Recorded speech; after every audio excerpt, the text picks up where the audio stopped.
Okay, I'd like to welcome everyone to the Finance Construction Committee meeting. And before we get started, we'd ask Mr. Lawson if he would lead us in a word of prayer. Let's pray. Dear gracious, kind Heavenly Father, thank you for your mercy, grace, and love. Dear Heavenly Father, just put your hedge of protection around us, dear Heavenly Father, in the public schools of Robeson County, our teachers, our students, and all of our staff, dear Heavenly Father. We just ask during this time that you keep us safe and that this meeting will go to your glory. We ask this in Jesus Christ's holy name. Amen. Amen. Again, I'd like to thank everyone for being here tonight for this meeting. You do have an agenda in front of you. And just one comment, I know we have on here 4:30, 6 o'clock. The pre-meeting was dealing with mostly what's going on at Red Springs with the baseball and softball fields.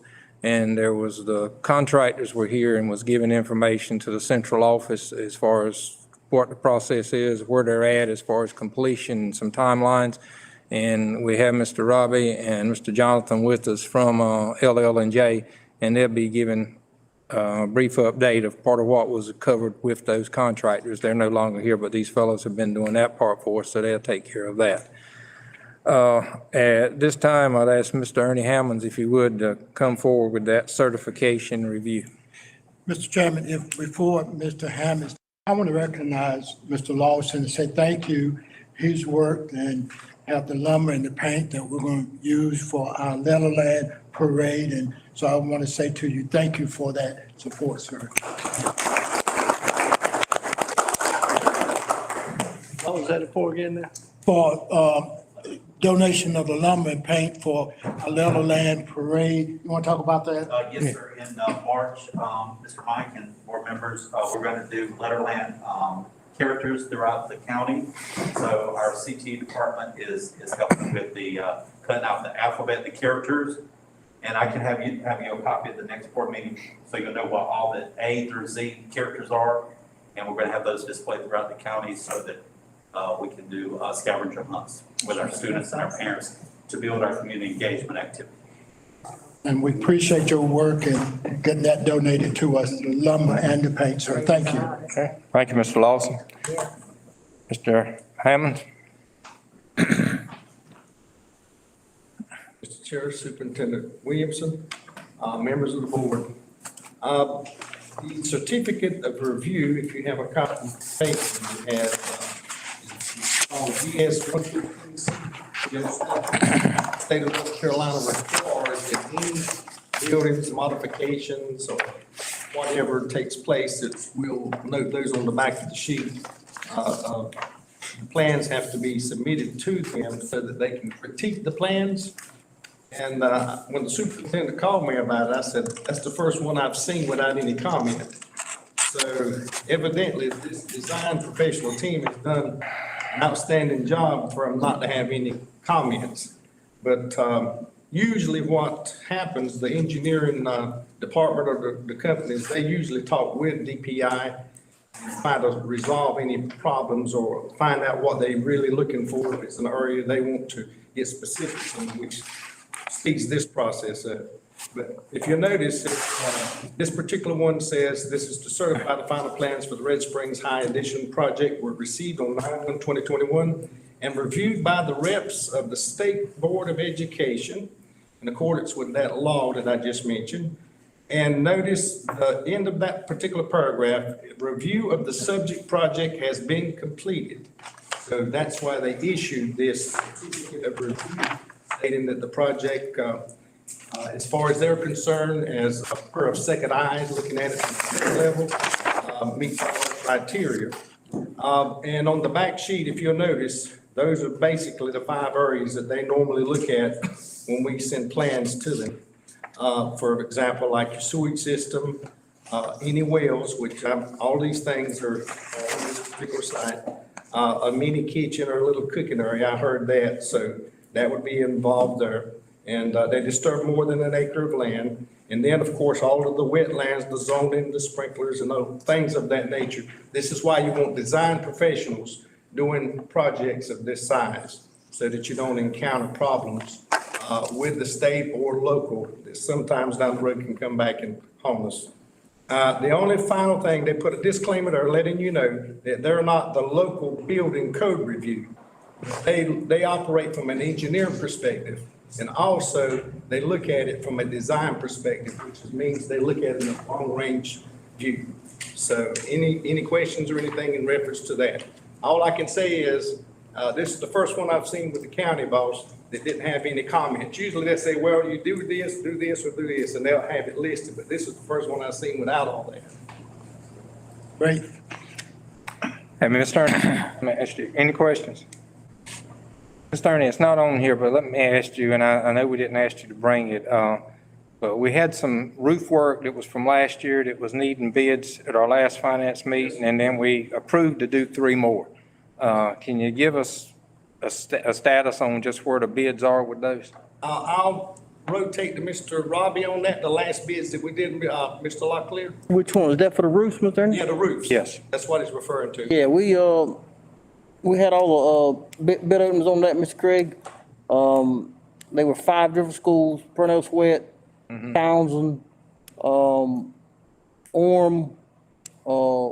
Rosenwall, and, Fairmont.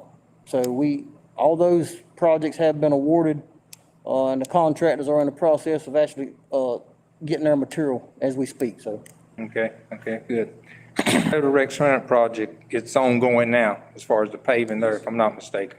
Okay. Dr. Williamson said that job is gonna be a real nice job, project. One other one that's in my mind, the work at Lumberton Senior with the auditorium. Has the bid opening been done for that project? You're talking about the interior lighting and. Well, I think they're talking about sound, lighting, the seats, just, I No, have- sir, that hasn't been done? that has not. But it is on schedule as far as, It is on schedule, we're trying to get, sorry. Air purifiers. okay, Playgrounds, so we've got them in order, and then, the auditorium, the classrooms we'll talk about later, all of that is falling in line. okay, all right, thank you. And Mr. Robbie has done an outstanding job with his layout of the air purifiers. Everything's working about like Henry Ford did when he designed that, concept.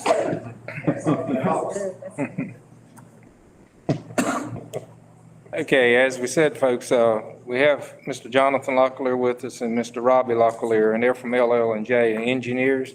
And the next items you see on there, I think 2, 3, 4, 5, and 6 is dealing with the projects or the project at Red Springs with the baseball and softball field. So I'm gonna turn it over to these fellows, and they're gonna give you kind of a brief overview as far as where we are on these various items. And if you have questions, please feel free to do so. Mr. Johnson, you going first? Yeah, Mr. Craig, if y'all don't mind, I'm gonna drop my mask here for a second. I can't hardly talk with that thing on. But anyway, as you said in our meeting previous to this, we talked a little bit about this, had the contractor in here, gave us an update on where they were at, where they're headed to, and our completion and estimated completion date and timeline where we're at now. Our original process on this, which got started, as far as when we got involved, was 2015, but up to now, hopefully we're gonna be seeing some completion around March of next year. We're hoping to get you on your baseball field by then. Now, everything out there, like as they were saying earlier, might be a few things here and there that might need to be done because of weather. Track might not be poured on the surface of it, but everything else will be pretty much graded out and whatnot. And hopefully you'll be able to play baseball. As they alluded to earlier, there are a few items that we're having trouble getting, which we've had that throughout the life of this project with the economy we're in right now. We've swapped out a few things, but there are a few electrical items we're waiting or trying to work around to get, to keep everything moving. And if we can get that, which we anticipate we're going to be able to do that, again, we should be able to get everything up and running by March on that project. Baseball and softball, right? Yes, sir. Yes, sir. As far as the technology connections, I think that was brought up in our previous meeting. We've got connections out there for just about everything. There's probably 1 or 2 items, I think, I can't remember the young man's name here. Mr. Teal. Mr. Teal. Mr. Teal brought up a few items that were missed, and it's more or less related to live TV streaming and recording options out there that we're going to get with him about. And though all the football field is not part of the package, we probably will still go ahead and add in some conduits to cover, getting you some, data drops over to where your live TV streaming will be at. But as far as the baseball, softball field and, your vertical buildings out on site, all of those already have that included in the project. Mr. Chairman, this for Red Springs, correct? Yes. Mr. Chair, can we ask Mr. Teal to kind of share that vision of what we're talking about in a little bit more depth, please? Good evening, everyone. I went back out and I looked at the lay of the land. My major concern, which you guys addressed earlier, was connection from a financial point of view. Once you said Spectrum came out and said they're gonna run a connection from the main MDF at Red Springs High and taper it right back in to the Red Springs facility. Also in conversation with Mr. Jerome, we've been looking at some of these football fields where there's live streaming, they take lumps and senior. Based on the wireless, that's where the world wants to go. But right now, we cannot use that based on some of the devices they're using. According to them earlier, he said you guys have all this stuff piped in, but we want to make sure that we got some other data ports going down inside those football fields, the track, and the baseball fields. Where these people plugging these cameras, they have a live feedback. So that makes everything a little bit more robust than what we're doing right now as far as just wireless. It won't have any degradation, lag where you're seeing stuff fade in and fade out. Those have been the issues we had at Lumberton Senior and Pernell Sweat. So if those things can be addressed, I think that will be state-of-the-art facility. As far as cost, if we tie back into Red Springs High School, it's nothing because it ties into our current E-rate initiative we have right now with the federal government. Have any questions, Mr. Gentry? This include the scoreboards, as well? Does the technology piece include the scoreboards as well? It all depends on what type of electronics comes with it, whether it's wired or wireless. If it is, we can facilitate that. Yeah, I think to speak on the scoreboards, that's Bluetooth. They have their own controllers, so all that stuff can be controlled from the press boxes themselves. And then the cameras we have on site are wireless, so we just need a strong connection, wireless connection, for those to operate. And also with that, sir, we spoke about putting some additional access point out there. One of the questions came up, if a parent sitting out in the stand, if the father overseas, how can they live stream? And that would help facilitate that. For the simple fact is, it's owned and operated by the public schools of Robeson County. Any other questions? Okay, thank you, Mr. Teal. Thank you. Mr. Jonathan? Your next line item you have on here is, sewer concerns and upfront cost. I'm not 100% sure what you're asking about there, but, right now we have a pump station, on site that will be pumping over to the town of Red Springs, manhole or sewer system. And, I don't know if that's what you're asking or wanting to know about, or your upfront cost on that. Is that? That's it, that we'll have. Okay, yeah, I mean, all that's covered in the project, that we've got. I gave Red Springs a utility plan, and, that's back 2019 for them to install their water and sewer connection to get it to the site. And then we take it from there as part of the contractor's contract to go from that point into our system. But everything that we've worked on so far is, up to par and on site. As far as your baseball and softball fields, Anson Construction is working on that. They've got the sprinkler system on both of those fields right now. And they're doing some fine grading before they start installing the sprinkler heads on those fields. But right now, our real holdup is getting power over to the irrigation well to be able to get that started up. It doesn't do us any good to put those, the irrigation system in if we don't have power to that well. So that's again, we'll go back to the electrical. There's some components that we're waiting on, and once we get those in, we should be able to move forward with that. So that's sort of our critical path item right now, is to getting electrical out to supply those fields. We had a conversation with the contractor that if we do get those installed with the process they're gonna take with the sod on the fields, we should again be able to play in March, if everything goes according to plan. Could you touch base real quick on what the contractor said about laying that sod and doing the rye and, Yeah. a little information on that? Yes, sir. Right now, those, the sod that they're gonna be using is gonna be Bermuda grass. And right now, we just had a good frost, so grass is going dormant right now. And with that going dormant, That means it's just not at the top. It's growing, the roots would be growing, but not at the top. You wouldn't see the green grass growing. You'd see the root system would be growing out. Well, what they're gonna do is, before they bring it out, is put, rye seeding on it. And hopefully when they come and set that and we'll have the sprinklers up and running, they put the sod out, staple it down, turn the sprinkler system on, the rye's gonna come up, be pretty and green, but your roots will still be taking hold as, while it's dormant, because those roots will grow while it's cold. And then by the time March comes around and the regular grass starts coming out, you've already got a root system that's taking hold a little bit to hold up for your, baseball needs or your games. Mr. Chair, can I? Yes, sir. One of the changes that from the original on the track, it was gonna be a six lane track. We moved it to an 8 lane. Jerome, you want to share why it was eligible to? Basically, we want to go to 8 lane track, so we'll be able to host regions. High school athletic association. So again, that will allow us to host regional meets because you have to have an 8 lane track in order to do that. So we did expand that. Okay, next item there was warranties. We will, at the end of our project, what we'll have is a notebook that'll have all the warranty items we have, everything that was purchased as part of the project. Now, as far as the contract is concerned, that's a typical 1-year warranty that they have allotted, and that's a general contract with any project you've got going on. 1-year standard warranty comes with that. But you'll have warranty items, I think they said on the track, it's either a 5 or 7 year warranty. And as you know, with anything else, you use it for sports. At some point, you're gonna have to do maintenance to it, so nothing's gonna last forever. Your track will have a warranty on it, the cover on it, your pump station, your pumps that comes with that, all your electronic components.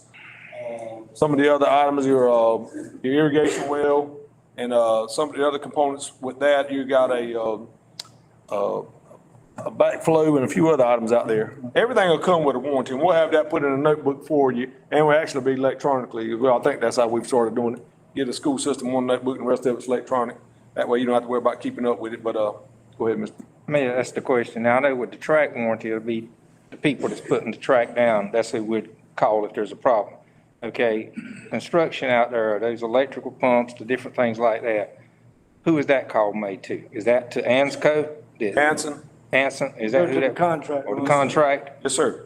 They were, Everybody that is doing this work, Anson is the prime. right. Everybody up under them is the sub.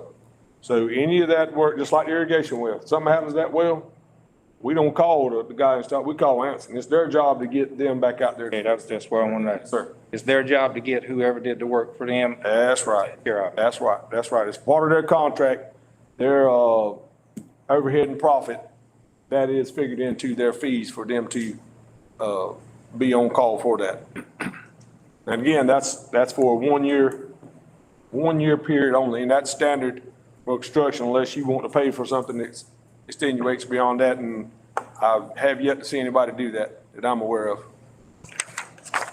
Mr. Chairman, but the book that you mentioned, all of them have everything in detail with it on it, like they did with things. Yes, ma'am. Yes, ma'am. It'll have a notebook of all the submittals that we've got, all your equipment, parts and pieces that you got out there for anything that you might need on your system. Warranty, how long and all that beside it. Yes. Yes, ma'am. And since it has come up, I'd like to emphasize, the fellows that were here did say the track. He said 5 years at least, if I'm not mistaken. And then, he did say there were some things that, after 7 or 8 years, which is what we've got ourselves into now, we got to do maintenance. So if we, we get the track done, there's a warranty on it, then we got, whether we're here or not, we got to keep looking at that stuff to make sure they don't get into the situation we have with the tracks in the high schools. But again, I think his comment was at least a 5-year warranty on that track. Yes, sir. He said 5 to 7. 5 to 7, something like that. It's like anything that have normal wear and tear. I mean, the sun will make it fade out, the lines will fade out, the graphics. So. Mr. Randy? On the power, is it gonna be Red Springs City or EMC? It's Red Springs. Any other questions? May I make 2 additional comments? Dr. Williams? Okay. thinking down the road in the future, at some point, if we go back and the football field, what have we done in terms of a water line and connection to that in the future?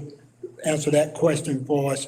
And then another addition with lights and putting lights on which fields. Answer those two questions, please. As far as your football field, you will already have your sprinkler stub out inside that field area, and you already have your power stubbed out. You don't need sewer there, but we've got the lights already as part of your contract must go. We've already got all that stuff laid out where they're putting the lights exactly where you need them for a football facility. So whenever you get to the point where you're ready for your football field, essentially what you do is hire a contractor to come out there, install your sprinkler system lines, tie it right back into the lines that are out there, and actually we'll putting stub outs into where they can tie into your sprinkler system. What's that board called, Robbie? The board that tells that sprinkler system to come on and off and how to control it. I guess controller, sprinkler, the control board for the sprinklers. So that will already be installed. So all they've got to do is just tie that back in, and you should be ready to go. You put your sod down, sprinkler system in, put your sod down, fine grade it, put your paint on the field, and start playing ball. Yeah, that's down the road in the future, but we'll have that conversation now to know. And then that's lights on football, softball, and baseball, correct? Sir. And parking. And parking. Okay, because I want the public to know, Yes, sir. That covers everything. aware of Title IX in this project. Yes, sir. Stern? This would be a good time, because you brought it up about the maintenance. You're putting in a new track, so this would be the ideal time to address what Mr. Leach has told us about. Looking at all of your tracks, get them all up, have Mr. Hunt here, have them on the computer, and have a company to come in whatever the cycle rate is that they would prefer. And that way you'll maintain these tracks and you won't be hit with, and your tennis courts as well, tracks and tennis courts. This would be an ideal time to start. You're putting a new one in up here, so it's something to look at and explore the cost on at least. And maintain them, because you're putting this kind of money in it, so you want to be able to maintain it. That's what I've observed over the years, that we do it, but then you never fail to come back and maintain it. Then it hits us hard. Anything else? Mr. Jonathan, anything else? That cover, anybody have any questions? Okay, Mr. Chairman and members, on the Red Springs High School Athletic Complex, which is going to be world-class. I mean, it is just going to be outstanding. We had a cap of $8 million max on the project. At this point, we're at 7.7 million. But the pre-meeting was to be able to say to this committee that outside of the technology part of it, we don't see any additional expense. So we know we're gonna be able to stay within that $8 million max on the budget, and we wanna be open and transparent about that. So the max was 8 million, we're at 7.7 million. Good. That includes the lighting. The lighting was paid for, Erica, from the funds we received from the building, and Again, Yes, that's correct. yeah, so that was about $1 million by itself. Yes. For everybody in there. It's good to see all these projects taking place in our county now. I might want to throw the first baseball, so. Say that louder, Mr. Brenda, they didn't hear you. I might want to throw the first baseball, okay? Okay, we'll take that in consideration. Can I get close to do it though? Yes, we'll work that out. Any questions, folks, about this for these fellows? Okay, Mr. Robbie, Mr. Johnson, we thank you for the information. Would ask you, in case there's a question next, I think the next thing on here is the multi-purpose facilities at St. Paul's and Sweat. Ms. Erica?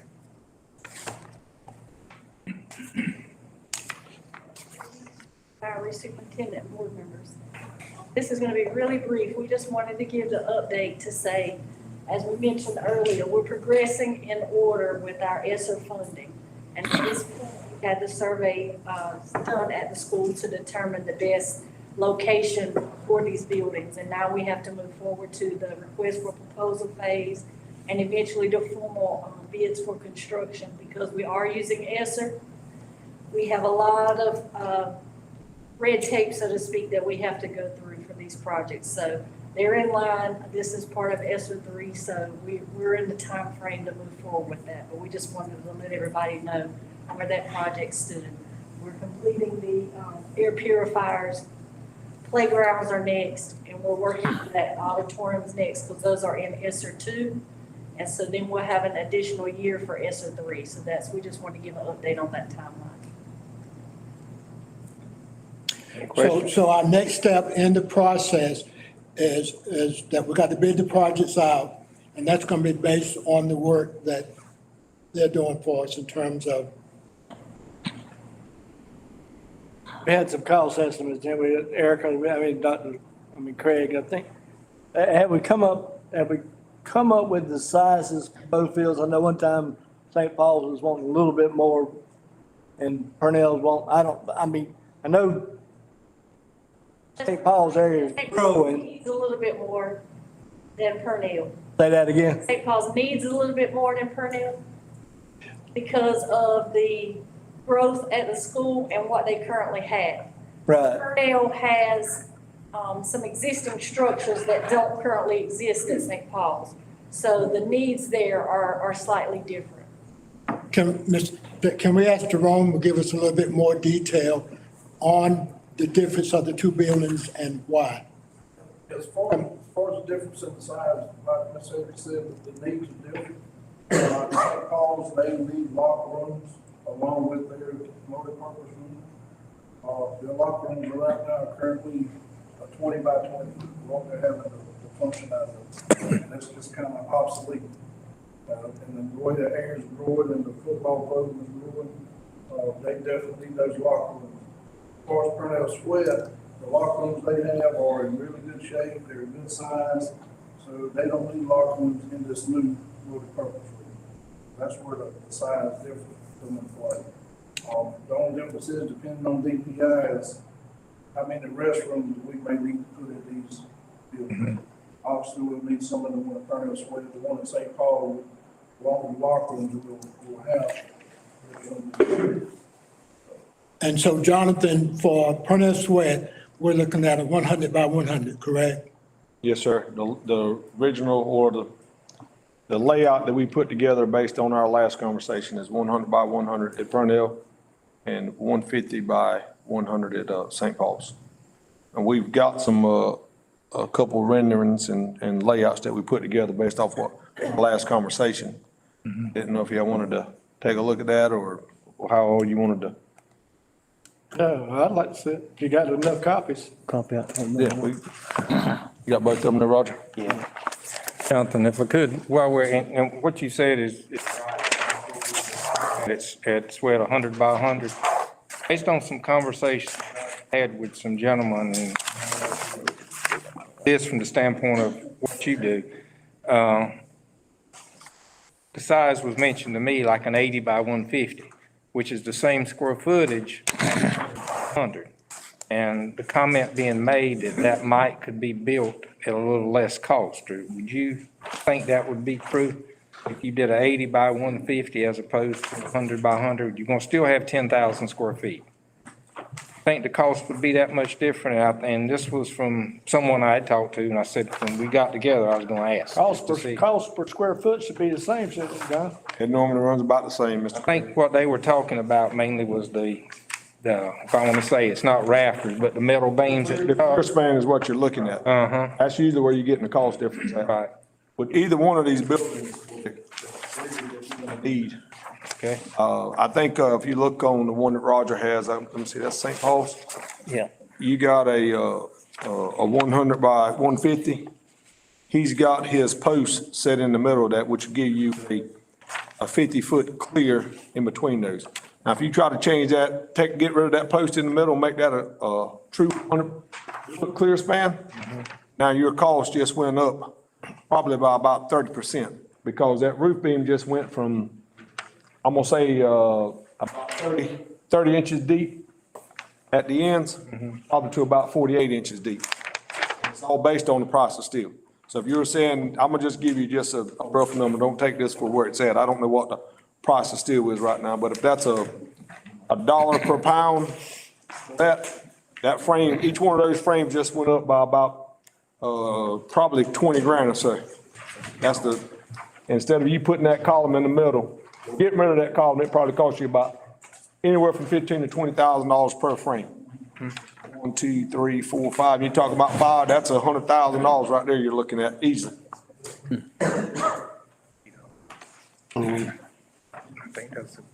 What's the difference, Jonathan or Robbie, what's the difference when you look at Purnell Sweat and then you look at St. Paul's? Purnell Sweat's got like those 4 doors, that's like double doors on the side, or what is it? Tell me that again, Mr. Smith. Oh, okay, go ahead, Rob. St. Paul's is actually the same way, Mike, it's on the back side, you can't see it. Yeah. Oh, okay. Doors on the back, yeah, that's just the way he took the. Facing the field like. I got you. The idea was to have the doors out onto the field so they could just. Yes. Okay. Yeah, they're on the, one for St. Paul, just where he's got the camera sitting at, you just couldn't see you look on the floor plan, you can see the doors in the back. So those are 4 roll-up doors. Yes, sir. Those motor off. Yeah, Mr. Johnson, you had to sell me on the 4 roll-up doors. Well, Yeah, I'm gonna be honest, you had to sell me on, I know you can roll them up and everybody can run out, and I understand that. But I'd have to really look and study for me in my mind to justify 4. Go ahead, Mr. Vontae. That's it's a multi-purpose use, you know, you can practice inside, outdoor, you can have different stuff going on at one time. Also in the winter time, when it's not too cold or something, you can lift the doors up, installation, all kind of stuff. Summertime, same thing. You want the heat and not actually feel the heat. Kind of different scenarios for having roll-up door. I think you need some, I just don't know if you need 4. I think it'll be good. Actually, don't have a lot of windows neither, so the roll-up can actually give you a lot of natural light. Not being able to empty out onto the field, Yeah, volleyball and. practice fields. The concept came up with having roll-up doors. Those manual doors are Looks later. good. we And have, plus, with it being essentially a gym space, or some type of ventilation. So, it helps. I don't think we even got that far down in the weeds just yet. About the wind, just you gonna have. Ms. Gentry? Will there be shower facilities in both places? In the St. Paul's building, we're showing showers in the locker rooms. Actually, yes in both. The only difference between the two is, you're taking off 2 25-foot bays, which eliminates the locker rooms in the Purnell Sweat building. And that last bay, we discussed having, visitor bathrooms. So, if you look on the lower left-hand side of the site plan, you can see where the visitors, bleachers are to the right. It's about a 400-foot walk to where these, bathrooms would be compared to 640 feet, which is the path that they take now.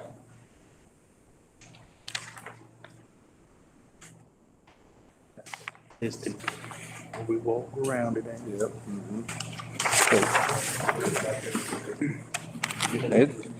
It definitely looks good. The, visitor, Dr. Williamson? now they walk 640 up here. So I want to ask, bathrooms here, brings them down. I was State Finance Officer a question. I hope she don't get upset.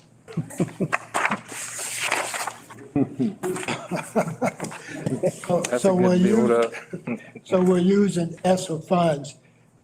Want to take a conversation. If it goes beyond our budgeted amount, there is an amendment process of using the federal dollars that we can meet our needs and have a turnkey on both these projects. That's correct, but it requires that approval process in place before we proceed, yes. But we need to know that, so if we get to a point that we actually know the total cost, that we can start that process sooner than later, correct? Sir, that's correct.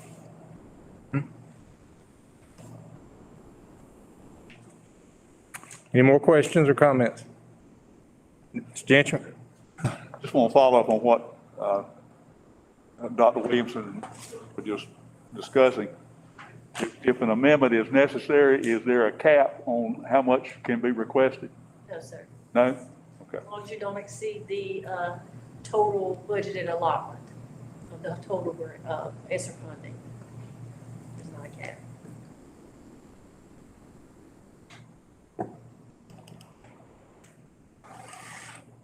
Any other questions or comments? I just want to say, both facilities look great on paper.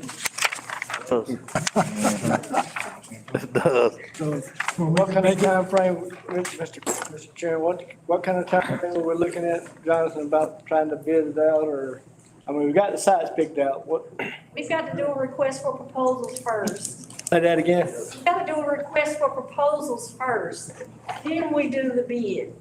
So we haven't assigned this yet. We asked for some initial work to be done. Yeah. For the engineers, we've got to bid a request for proposals first. Right. Then we'll do the bidding process. So we're really early in these stages. We haven't assigned anybody to the project yet. I mean, I know Jonathan has been doing, they just did this, but you saying, we had to, I know we got to bid it out so anybody can bid on it. We have to bid the engineering services as well. Oh, okay. That's the RFQ, is it request for qualification? Yes, yes. Can we do that in December meeting? That be done in December meeting? I know, I don't think we've got to advertise that for at least 10 days. 2 weeks. We're working on that. We're in stages. Remember I was saying earlier, we didn't give any new staff to work the background over here with the ESSER, so we're doing it in stages. We're starting with the air purifiers, we're working through the bids for the playground, so we're doing it all in stages to make sure we adhere to all those federal guidelines. This is an ESSER 3, so we have an extra year for this project. And we know that you're gonna do it right. That's what we have. Ask another question. And this is for Mr. Ernie and Bobby. And so since we've been notified about the playground equipment, that they're viewing that from DPI as construction. And so we can go ahead and send these plans now to DPI, that we can accelerate the process. Because they have to look at them, correct, since it's ESSER money. And basically, that's what they're telling us. So ESSER's new. We've never used federal funds for construction before. This is all new to me, and I've explained to Dr. Williamson, I am going through some classes now to determine exactly what we need to do. I need some help in this area. I know you don't hear me say that a lot, but this is a new one for me. So I don't know which one comes first. I think we have to do the request for qualifications first and establish some of those baselines before we move into the DPI phase of reviewing the construction projects. We didn't use an engineer for a playground, so that's why we're able to skip that and go straight into that phase. Because that's more of a turnkey project, the sites are already laid out. We didn't need those services. But that's where we are. I think we've got to do that request for qualifications first. Do that bidding process, and then we can establish those baselines with DPI on the construction. They have a pretty quick turnaround though, so I don't see that being a holdup at all. And Mr. Chairman, to speak on the request for qualifications, that there's no kind of money involved in that. That's We just look at the engineering firm's qualifications, their criteria, and their design. Mr. Bobby already has a document that we can put out for that. And like I say, once we get some of these other projects, maybe 50% complete, we'll move forward with that part. The process is similar to what Dr. Williamson had us to go through in selecting the air purifiers. Something similar to that. Smith? Bobby, I know I've asked you this question, but maybe for a little clarity. The playground equipment, we got different configurations at different grade levels. I know we got some K-8s and some K-3s or 4s, whatever. Can you give us an idea how much we're going to expend or per site or what we think. Chairman Lowry, Superintendent, board members, what we did, we set aside $6 million to cover all schools with K-5. So what we did is, in our request for proposal, we indicated 2 different specs.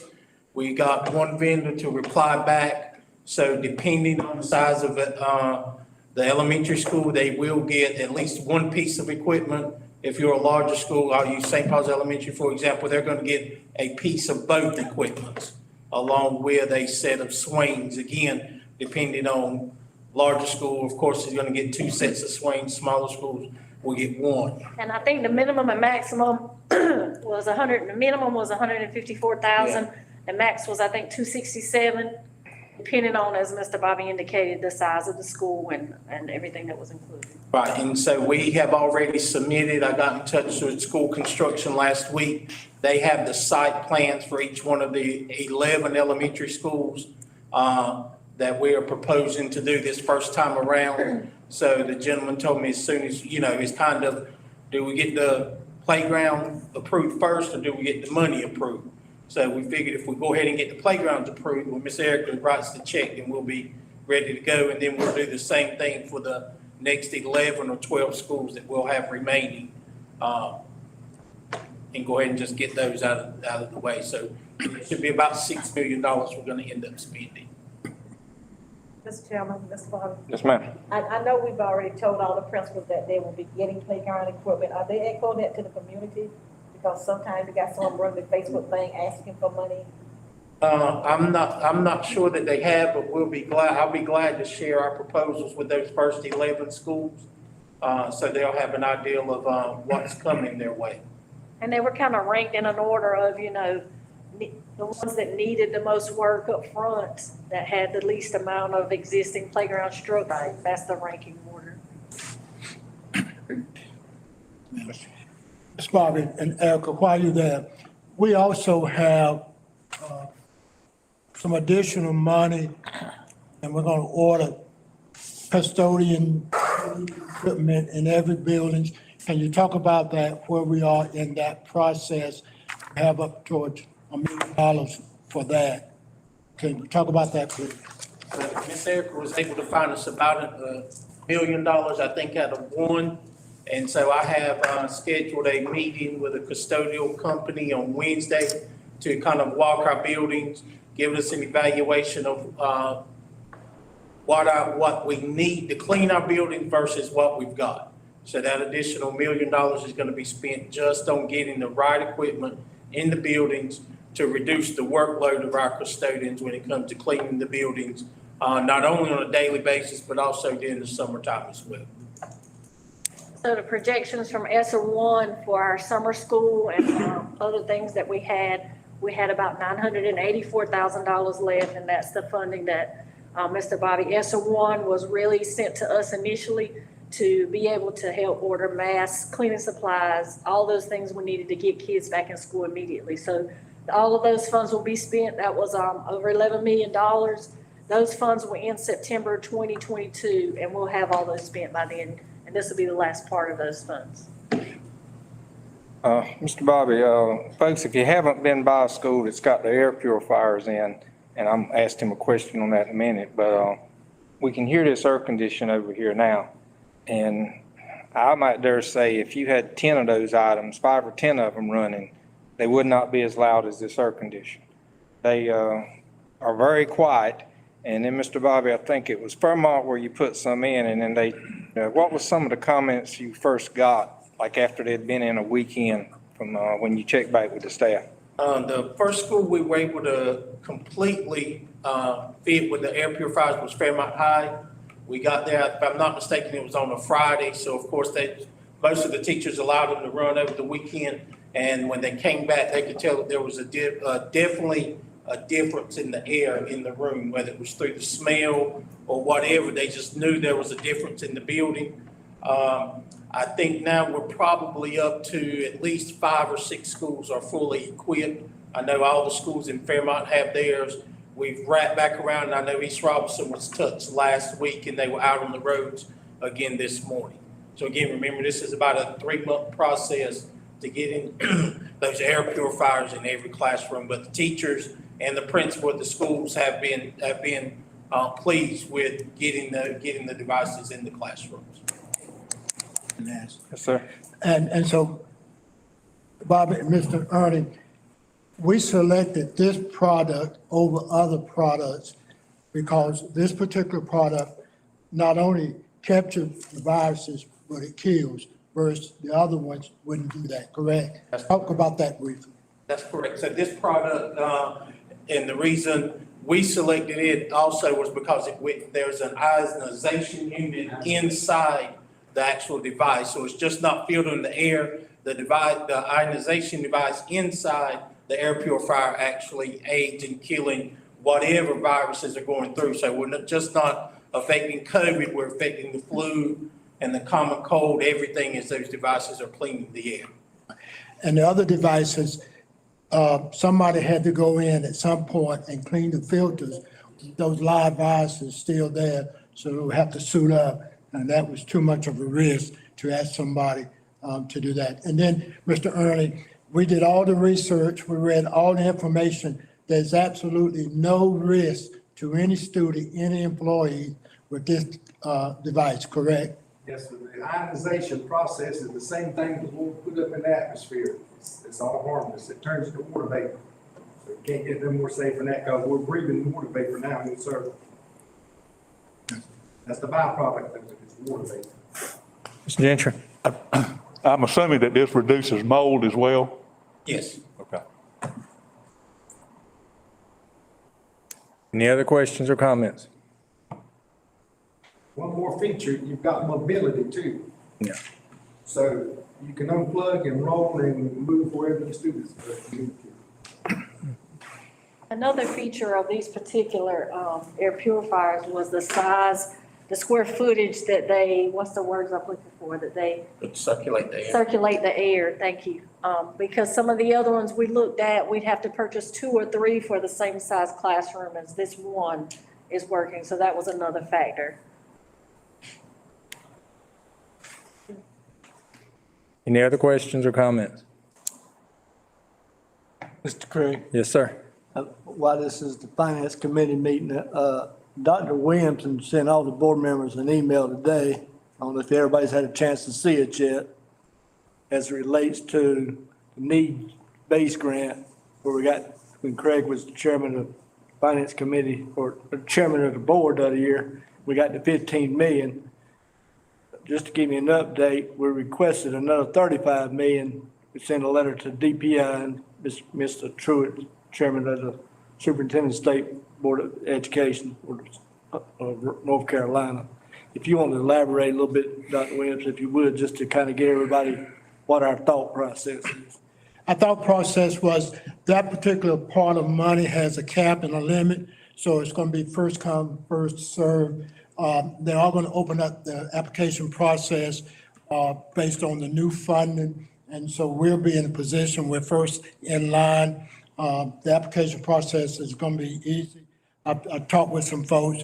We need some type of design, which we have for that. So we think we position ourselves for that additional 35 million that would give us 50 million towards that new facility. On top of that, in the budget is 5 million for the planetarium. And then we're going to try to partner with Robinson Community College, and I think they have 20 million. And so pooling all that money gives us about $80 million that should give us a state-of-the-art facility that everybody's going to look at. It's an exciting time to be a board member for the public schools of Robinson County. I'll say that this is just a committee meeting, but I'd like to maybe mention it at the December meeting. For all y'all new board members, I've been here a long time. If we can build that career and technology center and a new planetarium, I'll be dancing in the street. It's a great time, it really is. And Dr. Williamson and myself met with Kelly Blue the other week. And the counties, we want to do a collaboration with RCC. I've talked to Ms. Springler, she's very involved. And talked to the county manager about, they have to do that match grant with the first 15 million we got. They're all in. They all want to help. They all want to raised the bar for the public schools of Robinson County, and it's gonna take all of us together to make that happen. We can't do it individually. Ms. Brennan? And can you also share with the board, how we discussed it in time past, how this can open up job opportunities for our students by having that technology Oh, yeah, sure. Absolutely. right out of high It's been a school? great time. It's, well, you talk about LK's getting ready to build a new facility. They gonna, adding on, they're gonna build out there at Context. What I thought they were gonna add on at their plant, but they're building that Contact at the industrial side out there, some land they got allocated for an industrial site. And Ms. Springer told me about that. She'd invite us when they do that. So there's other people, you know, you talk about Ford or GMC or Chevrolet. I mean, they're needing technicians all the time, and some of these people will help fund some of this stuff or some of the technologies or infrastructure that you need or whatever. So especially if you build a planetarium, there's a lot of avenues that we can go down, but it's gonna take a lot of work from all of us to make it happen, to make it first quality. Some of our students started off at $60,000 straight out of high school from our career center, but by having all this here, it's really giving more mobility on everything. That's right. And Ms. Vice Chair, it's really gonna expand our opportunity for internships and apprenticeships, which is a little bit longer, but it's really because we're look at advanced careers, which, 10 years of this, and you may flip to something else. So that's the thinking, but the opportunities, again, for internships and apprenticeship happens with this facility and those advanced careers. Any other comments? Okay, before we adjourn, I'll make this comment. The technology school, we think about helping high school students. Technology school in this county is gonna help a first grader right now get a job. It's gonna help somebody in kindergarten get a job. It's gonna help those kids that's not started the school yet get a job. Because we know, folks, everybody's not going to college. It's not gonna happen. But this will help people all over this county. And I'm gonna add by saying this. Last Thursday, were you thankful for anything? Did you have enough food to eat? Did you eat it Friday? Did you eat it Saturday? I don't know what day you stopped eating it. I stopped Saturday. And then it was time to go somewhere else. I come in here tonight, I was at the early meeting. And folks, I'm thankful for everybody here. And I'm especially thankful at a committee meeting. We got 9 board members here. Absolutely. That's fantastic, folks. And I mean, I hadn't been here as long as some of these folks, but 9 board members at a committee meeting is great. And I appreciate you every time you come. As we say, we don't always agree, we disagree, that's fine. That's what life's about. But again, not trying to grandstand, thank you for being here, and we got a lot to be thankful. And with this money, some of this money's coming. Some of it's already here, but there's some more coming. I honestly believe that. There's some great things that can be done. Mr. Gentry was the principal at the Career Center when we was talking about, so he was involved in it back then. So I want to commend you for that. Mr. Gentry? That was a dream of mine. I'm glad to see it coming to pass. I've got a question and then a comment. When is the curriculum committee meeting? There's a curriculum committee meeting coming up. December the 9th. Or to December 9th? Okay, I needed that for my own information. And there's a policy committee meeting Thursday here at 10 o'clock.